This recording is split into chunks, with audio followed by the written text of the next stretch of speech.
Hi, here's another one about how abusers can affect other people, not just the person, their partner, that they're directly connected with. It's an email I received. It says, about my dad. My parents have been divorced for most of my life. He keeps telling lies about my mum to other people, including his own family. I've talked to him about some of them, but it was between the two of us, and nobody really knows the truth about what he said about my mum.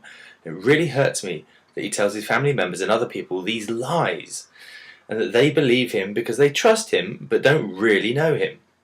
He blames my mum for almost everything.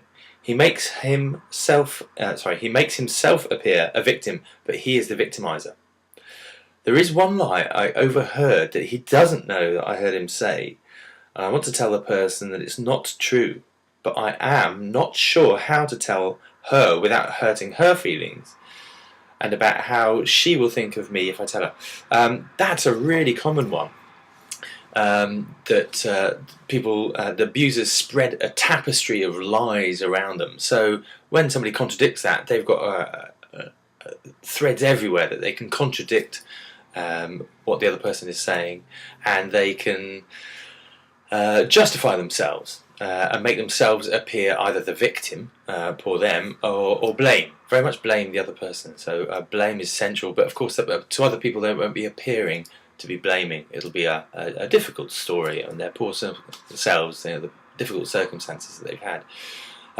So it can be a real mess to try and to deal with. People in that situation. I know another gentleman that was had a similar story, and my suggestion was just to try and steer clear of any of this tapestry of lies, because you can just get tripped up in it. You can just get caught up in it, and then it'll be one against the other, you against them, one person against the other, and it just wastes energy, just expends energy.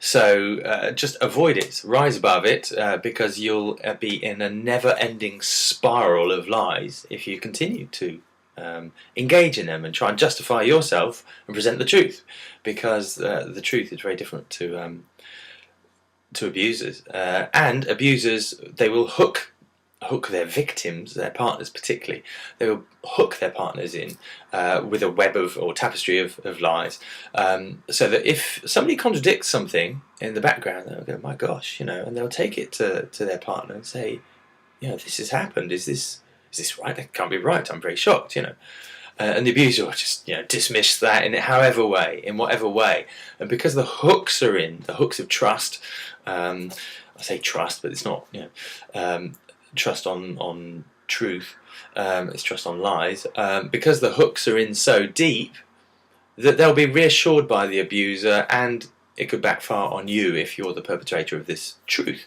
So steer clear of it. It's a cobweb. I'm mixing metaphors now, but it's a tapestry that you'll trip up on, or it's a cobweb, and you just get stuck in it, and you'll come off worse. So avoid it where you can. Don't engage in it. If it does affect you, if you are getting stories that are directly coming back to you, go to that person and say, do not do that. Don't get caught up into the, I never did, I just, just be really clear, say, do not do that, do not say that, and walk away. Don't get involved in, I never said this said that, that person, bleh. It'll just be awful. So steer clear of it, rise above it wherever you can. Don't get engaged. It's a little merry dance that abusers do, and it's not a great one, especially for a victim to be in.